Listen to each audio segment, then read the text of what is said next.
On behalf of the Taproot team, welcome to today's event, a social issue spotlight on the environment. So we have some really incredible speakers today, so this should be a great conversation. We're excited to have you here for this lunch and learn, although I know we do have some California, some Seattle folks on the line, so maybe a breakfast and learn since you're joining from the West Coast. But really, really grateful to have you all here with us.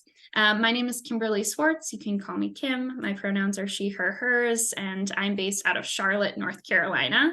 I'm going to go through some logistics for the day, some introductions for the wonderful speakers that we have with us today.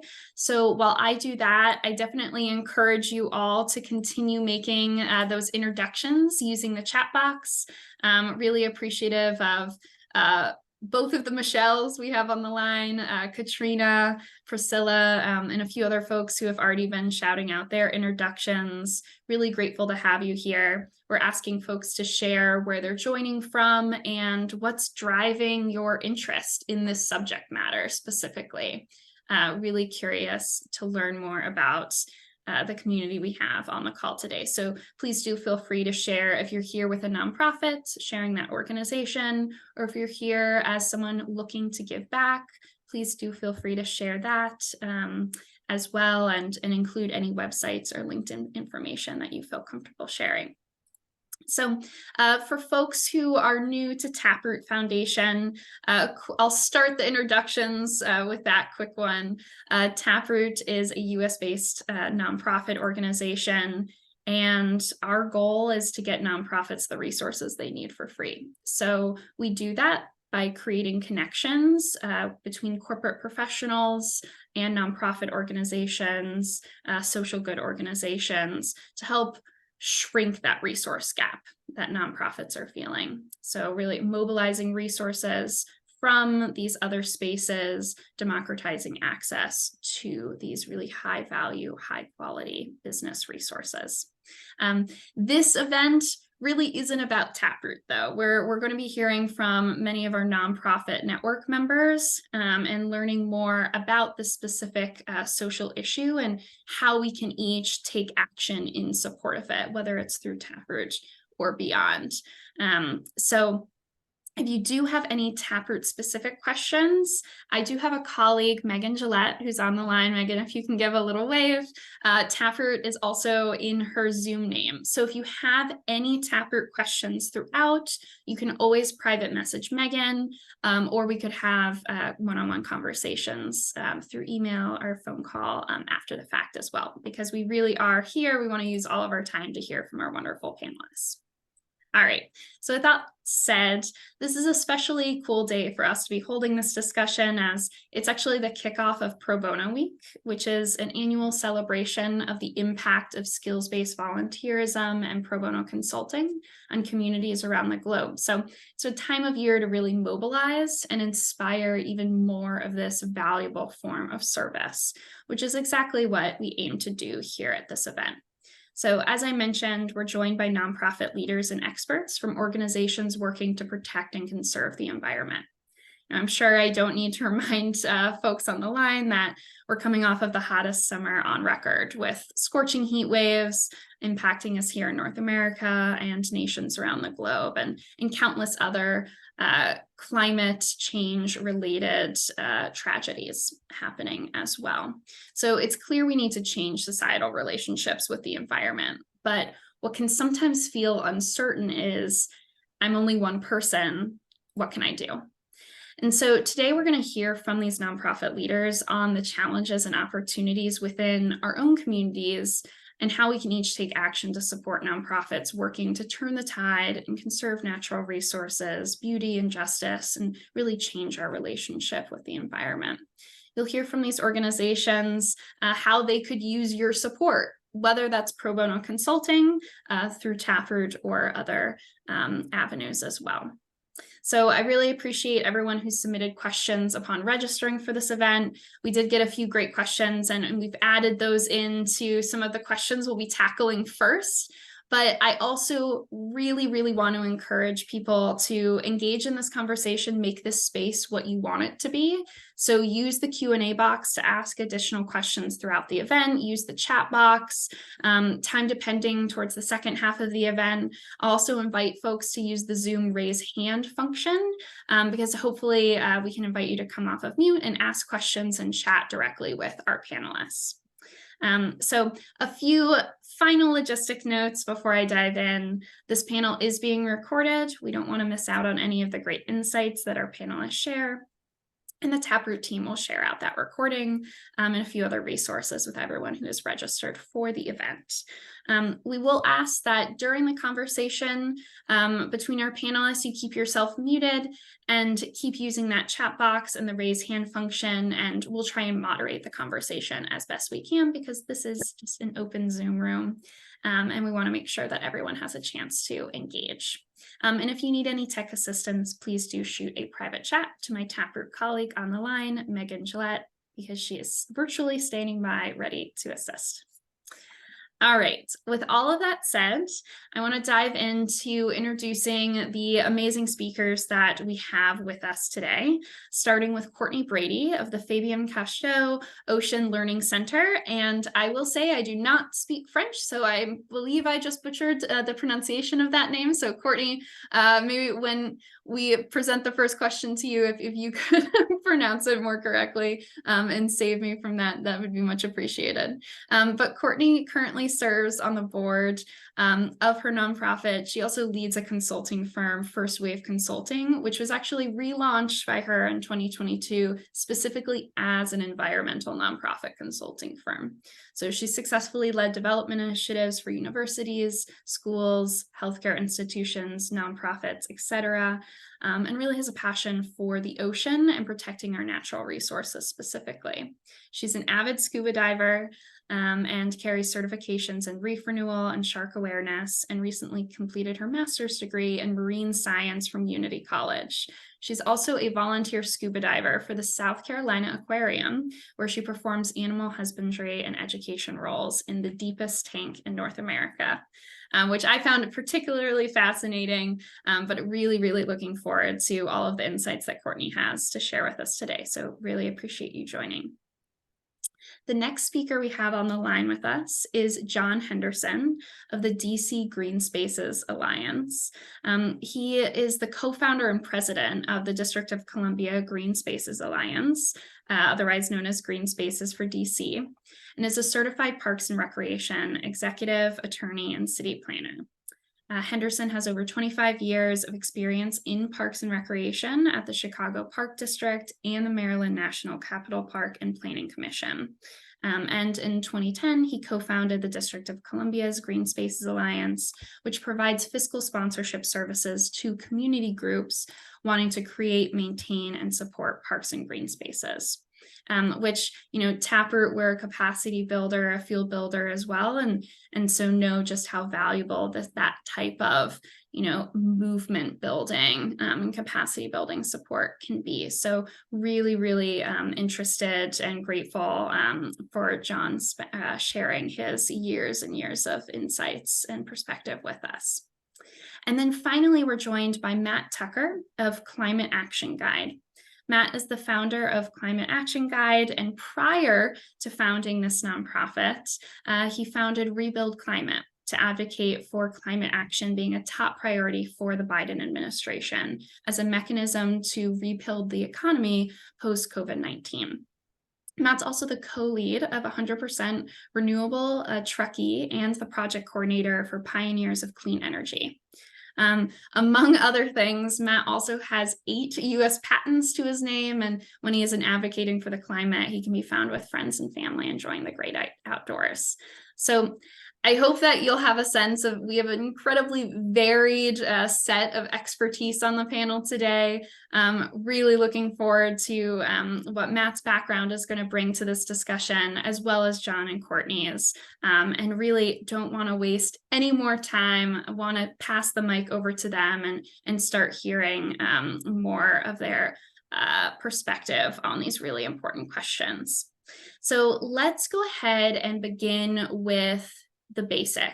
Would really love to learn more about why you do what you do. Why were you called to work in the nonprofit space, but more specifically, why were you called to work in the environmental and conservation space? And I think, Matt, if you don't mind, since I did your introduction last, I would love to throw you the mic first.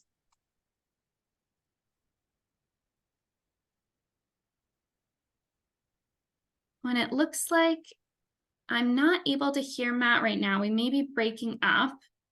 So if I could pivot, and Matt, we'll wait and come back to you maybe when your connection's a little stronger. And John, do you mind if I jump over to you first? So same question, kind of what drew you to this space and why do you do what you do? Sure. And thanks for having me. I really appreciate this opportunity. I'm passionate about community engagement and using it to build social capital, which is about building trust among neighbors and networking, to get work done. And I think that type of work is most meaningful at the local grassroots level. And we are doing it literally at the grassroots level because we're dealing with parks and green spaces in our organization. I have a long background in local parks and recreation. And I use that focus on parks as building trust among neighbors, getting them to help create, manage, maintain, program, fund, and otherwise support these local parks and green spaces. And because people generally like parks, it's easy to get a diverse group of people together, to work on these projects. And I think especially after the pandemic, there's a greater appreciation of the importance for these local spaces to provide health and both mental health and physical health benefits. One thing I didn't mention in my bio is that I spent 5 years as the executive director of ParkRx America, which is about getting doctors to prescribe visits to parks and natural areas for the health benefit. And these local spaces, if people don't have experience going outdoors, having the ability to have these local spaces available to provide positive experiences are absolutely essential, because otherwise they can't build the habit of going outdoors and then going to state parks and national parks and getting all of those more exotic benefits than they can experience at home. We focus on fostering the creation and sustenance of these small organizations to support parks and green spaces. And I find in my experience that a lot of big cities have citywide organizations to support parks, but this work at the local level is so challenging that many of these larger organizations they shy away from doing it. So we're in the trenches, trying to build these small organizations and support them, which we'll get into the details I think later on, but it's challenging, but I think it's really, really important. So thank you.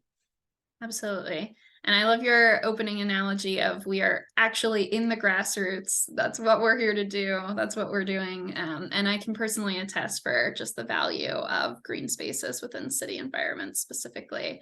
My partner and I moved from New York City down to Charlotte about 2 years ago. And so during the first year and a half of the pandemic or so, absolutely would not have been as successful or happy, fulfilled, if not access to large public parks nearby. And I'm sure many other people on the line have similar experiences as well. Courtney, would love to pass the microphone over to you to learn more about what drew you to the organization that you're currently with, but also, as the leader of this consulting firm that's focused on environmental nonprofits, I would say broaden the question and say what brought you to this just niche in particular. Hey everybody, thanks for being here and thanks for having me, Kimberly. John, loved hearing about your work with parks, and I love how there's three very different perspectives on this talk. I think it'll be great. I am just purely and unbridled in love with the ocean. I have been since I was a kid. I grew up in New Jersey, so we got to the beach every now and then. Now living in South Carolina, I'm 10 minutes from the beach, from three different beaches. But really, I love being underwater. As you mentioned before, Kimberly, I'm a scuba diver. I have been since the early 2000s. So it's been a long time. And for me, it's just this undiscovered, incredible, beautiful world. And then on top of that, the most important resource that we have on our planet. And so, what I'm the most passionate about is teaching people about the importance of the ocean, helping people understand why it is a life giver for humans on our planet. And, learning about, different aspects of the ocean and what's down there, what we need to preserve, and how we're utilizing the ocean today and what we need to do to change to ensure that it's there the way that we are using it for our kids. And I have two kids of my own, teenagers. And so I think part of my passion is also ensuring that my children have the opportunity to continue to enjoy the ocean the way that I have. Um, I do, one of them's already a scuba diver. They both love surfing. And so um, I'm trying to teach them about the fish that we're overfishing and the plastics and all the other things that aren't quite as fun. But also, I just think it's really important. Kind of like John was talking about, the ocean's also a community resource. And a community building place, going to the beach, especially down here in the Carolinas, is like an important part of building our community and being part of a community. Um, so yeah, that's how I ended up getting a master's degree in my mid 40s, and just really falling in love with the ocean even more. I studied coral restoration and marine predator conservation, which are kind of my two passions. And having finished that, decided I do fundraising and I like fundraising, but I really care the most about the ocean. And so I've decided all of my clients will be ocean related nonprofits or environmentally related nonprofits, but I really dig the ocean. So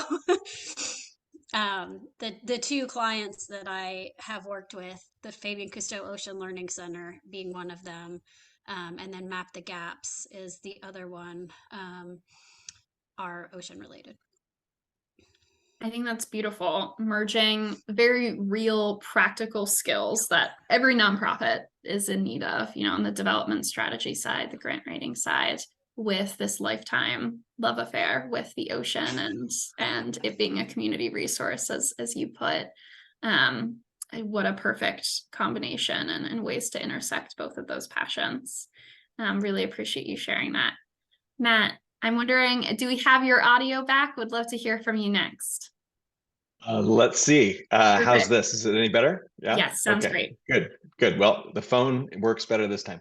Yeah. So I back in 2006 saw Al Gore's Inconvenient Truth, and it definitely had an impact on me. I, eventually got solar panels on my roof and bought a Prius and those kind of things, but I really didn't know how else to get involved. And it took me until about 2016 to really get politically active. And I found an organization called Citizens Climate Lobby, which is actually a national organization with local chapters all over the country and some even outside of the country. And for the longest time, their focus was on putting a price on carbon. They have now broadened their portfolio, but in the meantime, I've actually gotten involved in many different climate related projects. I find that for me personally, it's just helpful to have a lot of irons in the fire. I like working at the national level. I also like working at the local level. And mostly I just really enjoy working with the kind of people that are interested in working on climate. They tend to be interesting people. We have sort of a similar outlook on, the world, et cetera. So it's been, for me personally, it's been extremely therapeutic, given the, anxiety inducing effect of climate change, to actually be involved in the solution and working towards making things better. I think that's so true. Especially during dark news cycles, which I do want to acknowledge, we are certainly in one right now, with all that's unfolding across the globe. And I hope folks are taking care of themselves during this time. It can feel paralyzing. Like, what can I as an individual do to impact XYZ issue or challenge that society is being faced with right now? And definitely am grateful to, Matt, to your point, that working in the nonprofit space or interacting with nonprofits or community leaders gives you that sense of momentum and positive energy and just forward thinking focus, which is so, so critical. I know for my mental health during times like this, but I'm sure for many others as well. So on that note, would love to get more into the missions and programs specific to each of your organizations.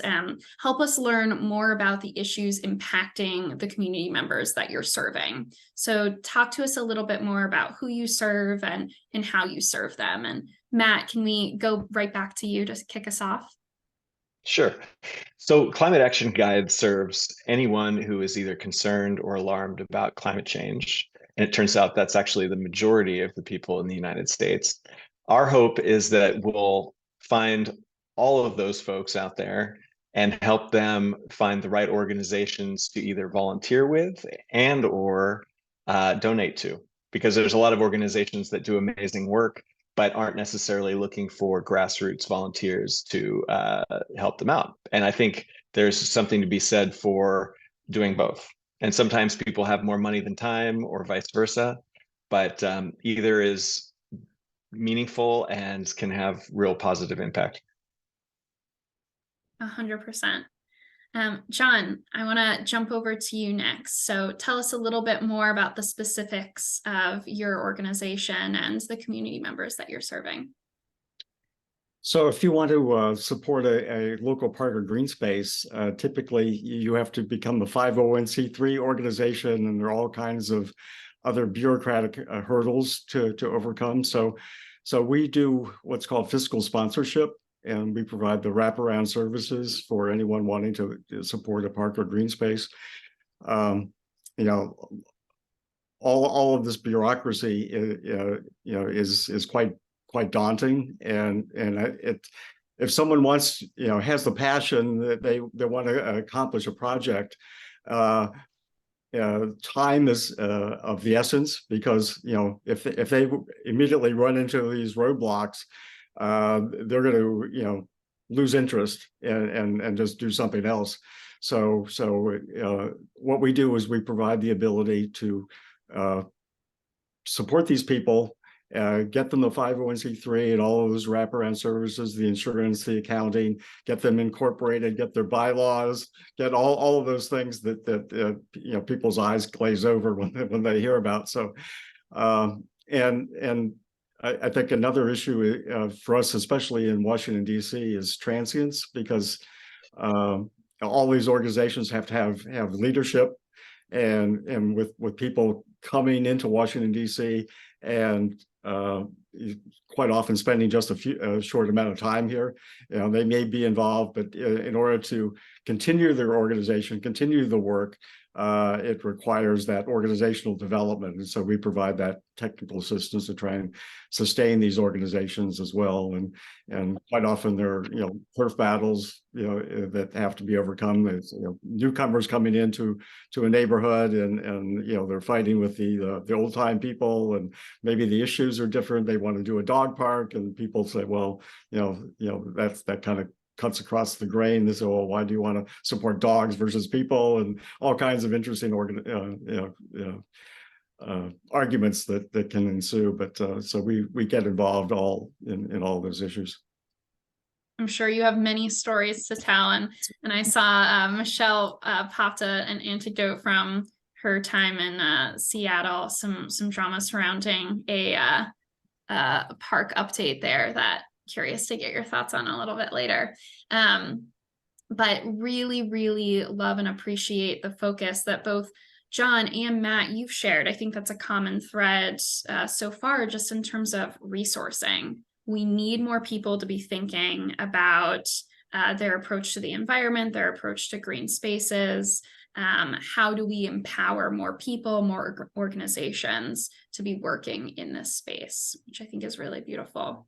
Courtney, passing the mic over to you, would love to learn more about the community members that you're serving and how you're serving them. I will answer that question, but I just wanted to add something to Matt and John's comments, because one of my real goals and passions with my consulting firm is to do more of what Matt and John were just talking about. So I would love to be able to connect people or other nonprofits with wealthy individuals or people who want to do more volunteer work related to the ocean. So one of my goals moving forward with First Wave Consulting, which is my own consulting firm, is to really try to be that connector.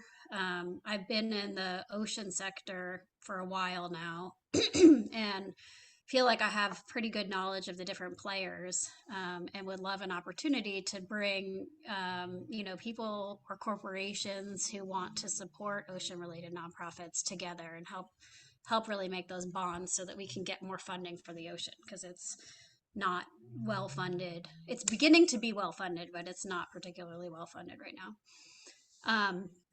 So I'm on the board of the Fabien, it's Cousteau Ocean Learning Center. Fabien is the first grandson of Jacques Cousteau, who I'm sure most of you have heard his name before. He's a very famous aquanaut and explorer, had TV shows, and did basically wonders for connecting people to the ocean. And so that's really Fabien's mission as well with the Fabien Cousteau Ocean Learning Center. We like to call it the Ocean Learning Center, or the OLC. So I will say that going forward because it's a mouthful to say the whole thing. But really the mission of the OLC is to create that human ocean connection. And so we're providing opportunities for people to get into the ocean area, go to coastal areas, learn about marine habitats, and do things like cleanups and support sea turtles. We do education, research, and we do a lot of collaboration, advocacy, and empowerment. We have a couple key programs that are actually located in Florida and Nicaragua. Florida programming is mostly ecosystem restoration, whereas our Nicaragua program is a sea turtle conservation and women's empowerment program.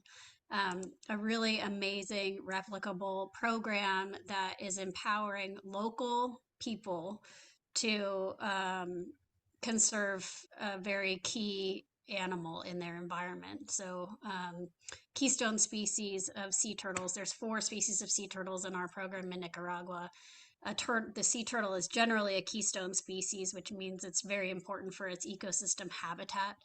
And we have been working with women and girls there to teach them about the importance of the sea turtle. And also we use kind of like a train the trainer model to perpetuate training in how to tag, relocate nests, and basically help when the sea turtles are hatching. So it's a really amazing program. And then I also work with Map the Gaps. Map the Gaps was founded to kind of democratize seafloor mapping. So it's very niche. It's a seafloor mapping company. Their goal is to facilitate the kind of availability of seafloor mapping as a career for more people. So try to get more people interested in seafloor mapping. And then also to do more high resolution seafloor mapping that can be used for ecological information and data. So not seafloor mapping to necessarily give to corporations for deep sea mining or anything like that.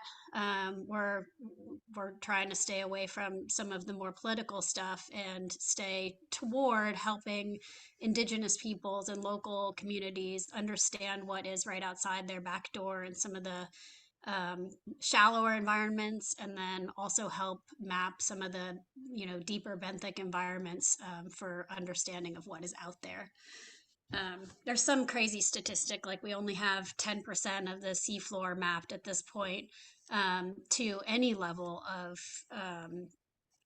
specificity, and so they're trying to, or we are trying to really increase the number of mapping, or the amount of mapping.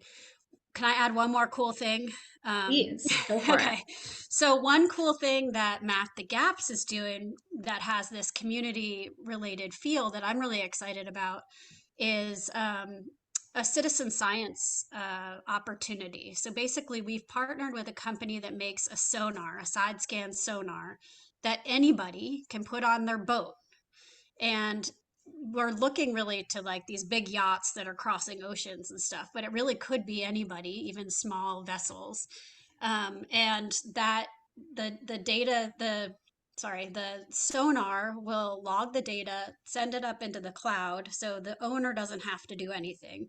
And therefore, citizens are going on their pleasure cruise across the Atlantic and also mapping that whole course that they're taking.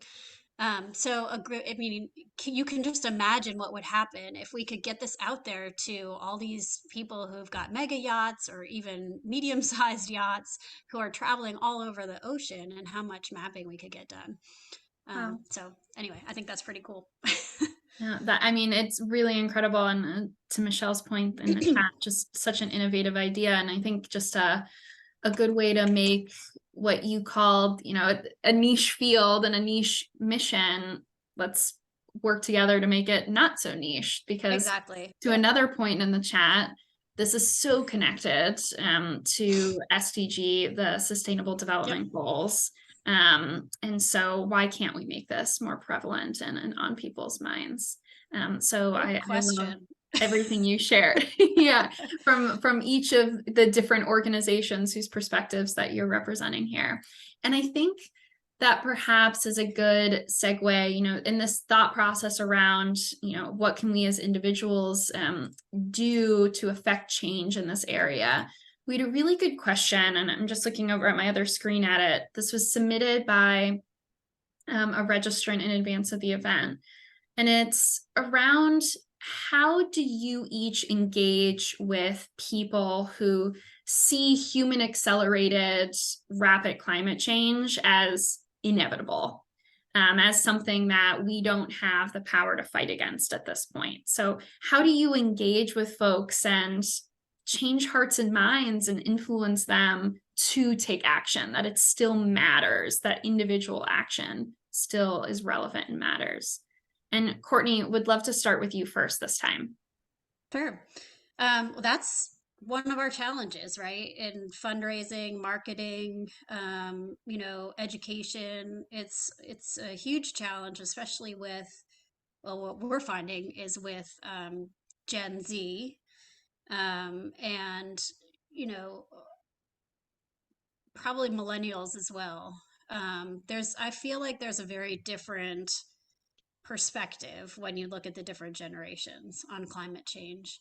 And so when we're reaching out to different generations or using social media, knowing what kinds of populations we might reach with social media, we need to be mindful of the messaging that we're using, and how we're addressing people and how we're helping them understand that there are things that we can still do, that it's not a hopeless cause. And Matt, I'm excited to hear more from you since you work directly in climate change, but we've done research trying to understand how these individuals feel about climate change, and what's the best way to address them. And it is building that hope. It's trying to help them understand that it's not a hopeless situation. Absolutely. Matt, do you mind if I go right to you next? Not at all. Yeah, I mean, it's a careful balance. I know, there's a lot of folks in this area that feel like the need is to keep people in that sort of alarm state so that they get off the couch, right? But of course, there is a point at which you push them past that point to the point of despair, and then they don't get off the couch, right? So the key here is to sort of explain to people that yes, this is a crisis. Yes, it's happening now. So like to say, we literally can do nothing to stop climate change from happening in the sense that it is already happening. It's just a question of how bad it's going to get, right? So the key is like not to get too wound up about 1.5 degrees Celsius, for instance, which has been put out there as, we need to stay below this level. Well, we may shoot right past that. I'm not saying that we will necessarily, but we may. And at which point it's still worth getting involved, right? Because 2 degrees Celsius is worse than 1.5, 2.5 is worse than 2, probably exponentially worse, right? So now, as far as so I think to say that there is no hard line in terms of when it's too late to get involved, right? It's never too late. The other piece is, does individual action make a difference, right? And that's the part that's hard for people to overcome, because when you look at the situation and you look at how many people are involved, basically everyone on this planet, right? We all contribute to some degree to climate change. The question is, how do we all coordinate, right? Well, I think there's a lot of evidence out there that individual action actually works. If you look at, for instance, the Inflation Reduction Act, right? That was Biden's big climate legislation that passed in the last session. That would have never happened if it wasn't for the humongous pressure put on the Biden administration, even before he took office. His Build Back Better agenda was actually driven by activists. Sunrise gets a lot of credit for what they've done, and I give them a lot of credit, but it wasn't just Sunrise. It was, literally millions of people, and not just reaching out to the members of the Biden administration, but also to their congressmen and their senators, right? So there's plenty of examples. I mean, especially for those of us that live in California, we had a very successful legislative session last year where companies now are going to have to disclose their climate, not only risk exposure, but also all of their emissions. And it's not just going to be their emissions, but also their suppliers' emissions. So it's a big deal. It's going to have a huge effect. California is the 5th largest economy in the world, and when California does things like this, it has ripple effects throughout the nation. So I didn't mean to go on too long on that, but the point I'm trying to make here is that there's plenty of evidence that individuals, writing letters to the editor, calling their congressman, whether it be their state or their, state legislator or their national congressman, any of these things have positive effects. And I think the key is not to get stuck in the doom cycle of just, doom scrolling and deciding that, oh, it's impossible, nothing can be done. Because there's a lot of, yes, there's a lot of bad news out there, but at the same time, there's a lot of encouraging things about what's going on there. Every year it's been a record deployment of solar worldwide. So, there's I could give you a lot of other examples of things that are heading in the right direction. Are we going fast enough? No. But if you look at the trends, there's reason for hope.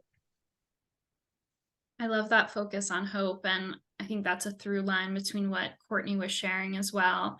And just the ability to hold celebrating what has been accomplished, while also the sense of urgency and pragmatic urgency around what still needs to be done. And I'm going to shout out one of my own personal favorite resources in the chat, ResistBot. If folks are looking to get in touch with their local, state, federal representatives, this is a really great free tool that helps you get in touch with them. It helps you send letters to the editor of your local newspapers as well. So highly recommend for all of the issues that we're speaking about today and otherwise.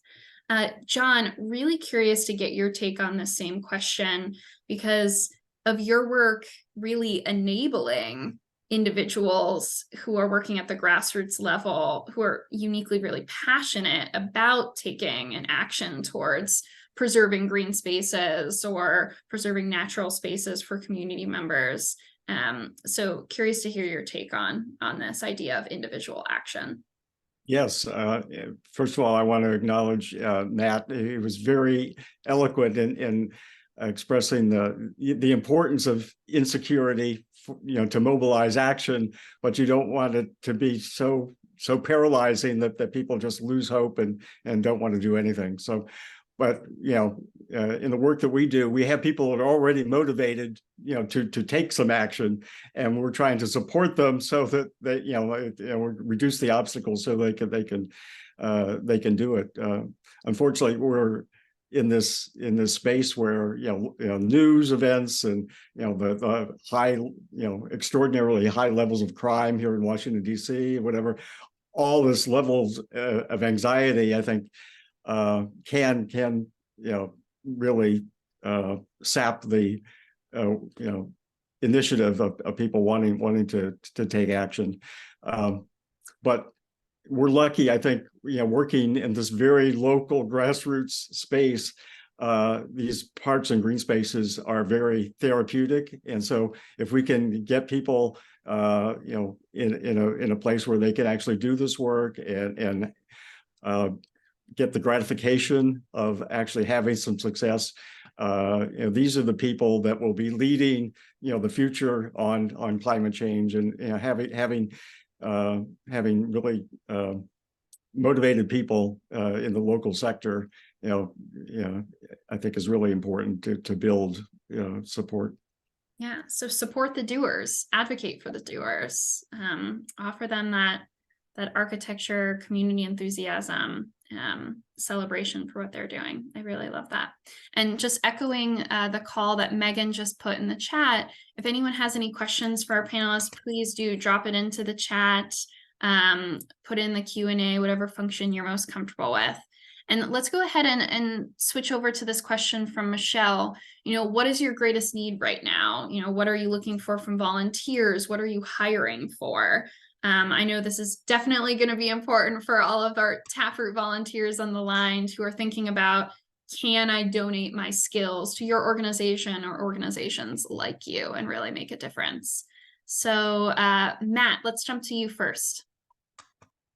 Yeah, hi. So the website is all set up and out there. You can go to it at climateactionguide.org. But although I have a Facebook page set up and an Instagram page set up, there's nothing in there. So I'm looking to basically get my social media ramped up, get my my search engine optimization going. I'm planning to add a blog as well, so I'll be doing some copywriting myself, but I might need a copywriting editor. But yeah, basically getting eyes on the website now is the real challenge, and that's where I'm focusing going forward. And also paid advertising on social media and using Google AdWords as well. All right, so I'm hearing brand awareness, kind of top of funnel, PR likely as well. All right, we can share, and Yep. I'll make a quick note here that we're going to share all of these websites out in a follow-up email, and we'll share. No, Courtney, you're all good, but I just want to reassure people on the line, we will collect all of these links. We'll share them out with all registrants, and we'll share out some of these needs and opportunities to get involved as well. Courtney, since you've already been active putting stuff in the chat, do you want to jump in with what's on your mind for Michelle's question? What are your biggest needs right now? Marketing. So we're really trying to get our name out there with a younger generation. I think a lot of Xers and up know about Jacques Cousteau and probably have heard of Fabien, but some of the younger people have not. So for the OLC, that's one of our main objectives. For Map the Gaps, we're kind of in the midst of a rebrand, so branding and marketing is important for us as well. And then we're trying to find the best ways to talk about our we call it crowdsourced bathymetry or ocean scientist program, where people can put one of these mappers on their vessels. And then from my personal perspective with my consulting firm, I really am trying to engage active social media people, so YouTubers or other people who are young, who want to find ways to help the environment, and get them connected with nonprofits that do so. So if people have any thoughts or resources about that, I would love to hear them. And I just wanted to say, I put this in the chat, but this, I love this book. It's by a woman named Heidi Roop. She works at the University of Minnesota, I think. But it's this really beautiful, like lots of statistics, and literally each page is a different thing that you can do for climate change. It's a really great book. So I recommend it if people want to browse through it or, have an action plan for their year. I love that. We can share out the book link in our follow-up as well as some of the other resources folks have been plugging in to the chat. John, want to hop over to you. What is on your mind at Green Spaces for DC? What are your needs right now? So we currently support 20 organizations. 2 of them are national, Park RX America and Therapeutic Landscapes Network. But most of the organizations we support are very, local, supporting the local, parks and green spaces. I think there's a big difference between the episodic, supporting volunteers, regarding events and small projects. I think it's relatively easy to get volunteers for that work. But for us, our biggest need is building a strong board. And because of our work is so esoteric and specific, it's and really not very sexy, but it's really hard to get really good, strong board members that have the leadership skills, to help elevate and grow, what we do. So, and I think especially social media is we really need people with that expertise, to help get the word out. So leadership and social media are 2 big needs. And it sounds like marketing is definitely a through line across the organizations that we heard from. But John, to your point, and I think it relates to something you were sharing earlier, just around this need for sustainability and stability with the organization that you're a board member of, but also the organizations that you're serving, and board leadership and getting involved in that is really, really important as well. And so something I hope that folks on this call and who are listening back to this recording will think about and consider, because it's a really impactful way to donate your time and skill sets. All right, so I want to just quickly check the chat to see if we have any other open questions. I do see a question from Anna around remote volunteer or remote part-time opportunities linked to ocean conservation and climate change. So one thing that I will shout out before I pass the mic over to our panelists is that we will share out all of the links to these organizations, their volunteer pages, and if they have any open opportunities on Taproot. So volunteer opportunities, virtual ones, through our organization, we will make sure that we share those all directly with you. But what other ways are you calling for volunteers on your website or for specific initiatives? If so, please definitely speak up. It looks like we have a couple folks interested in taking immediate action.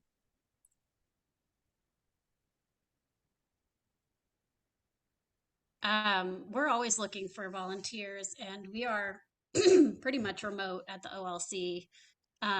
So we're based in New York. We do a lot of East Coast Florida programming. I saw somebody's on the West Coast.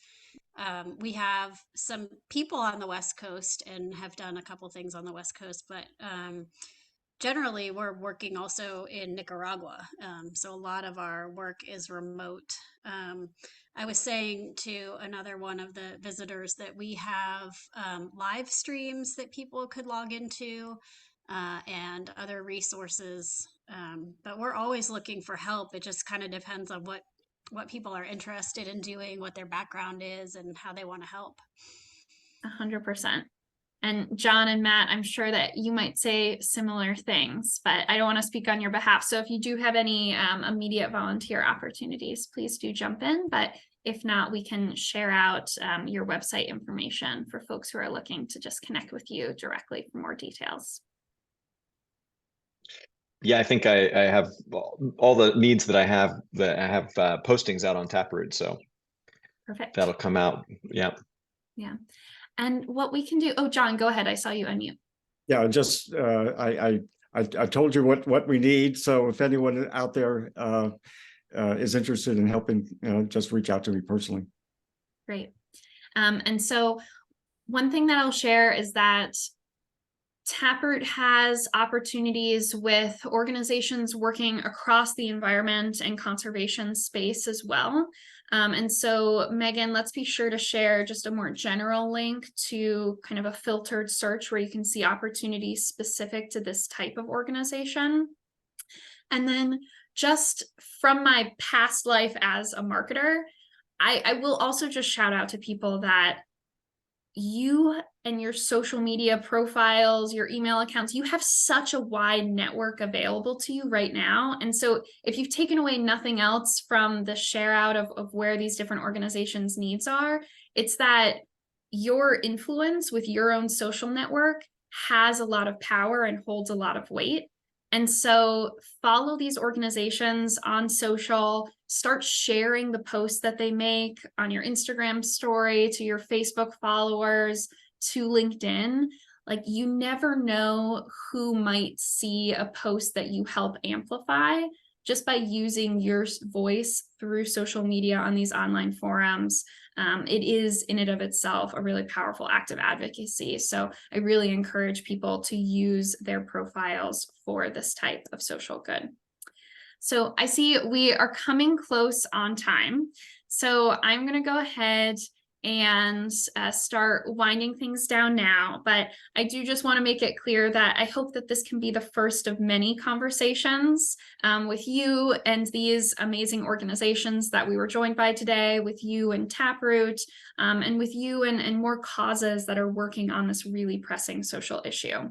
So just to quickly wrap up, expect to hear from the Taproot team either later this evening or tomorrow morning at the latest, with the recording and all kinds of fun resources and links that were shared during today's conversation. We'll make sure you have all the contact details for our amazing speakers as well. But most importantly, I hope that you'll just join me and a huge thank you to Courtney, John, and Matt for sharing so generously of their time and experience today. I know I learned a lot. I have so much I'm going to follow up on based on everything that you each shared. And so just really grateful that you chose to kind of share your insights with us today. So thank you so much. Thank you. Thanks, everyone. Yeah, and I hope that you've been able to see the chat. You've gotten so many thanks and kudos throughout the presentation today, but I do hope that you were able to see that and kind of let it soak in a little bit, just the appreciation for the work that you're doing and your leadership in this space. All right, with that, I hope everybody has a great rest of their Monday, a great kickoff to Pro Bono Week, and we'll be in touch. Bye, everyone.